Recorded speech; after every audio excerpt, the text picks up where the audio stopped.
Once it's done, to view the outcomes, click on Explore Results option, and this will take us to a window that allows us to analyse the different outcomes based on the different parameters that they have. Now, again, this can look quite confusing at first, but with a few simple processes and tips, we can analyse these in a way that best suits the needs of the component.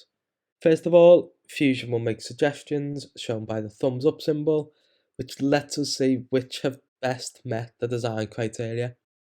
Now, if we want to decide for ourselves, we can change the way in which results are displayed, allowing us to see how they look or show some of the details of each component.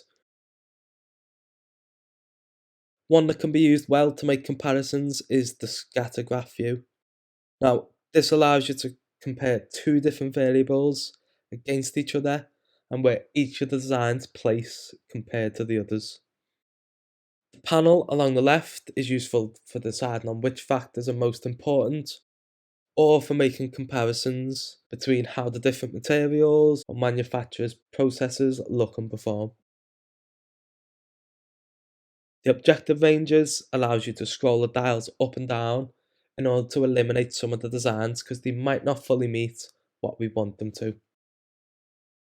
For this study, we're going to look at the recommended outcomes and select compare. From here, we can then use the panels along the top to view the models in different ways, whether this be just as they are aesthetically or by looking at the different stresses that they have. Once we've picked the one we want, we can simply click the X on the other models. Then we can create this design from an outcome as either a model or as a mesh file. But before we do so, I'm going to use the iterations along the bottom to help explain how the AI develops these models. What the cloud-based computing does is it takes the model and it removes materials from areas of low stress and adds this to areas where there is greater stress. Does this continually until it either cannot compute anymore or until the material converges and it can no longer take material away or add it to those areas of higher stress.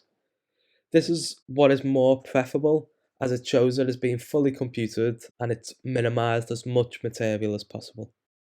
Then, to finally turn one of our results into a design, we are simply going to click Design from Outcome, which may take a couple of minutes or so depending on the complexity of design, but once it's done, from here we can manually edit it further or start to add it back into a design.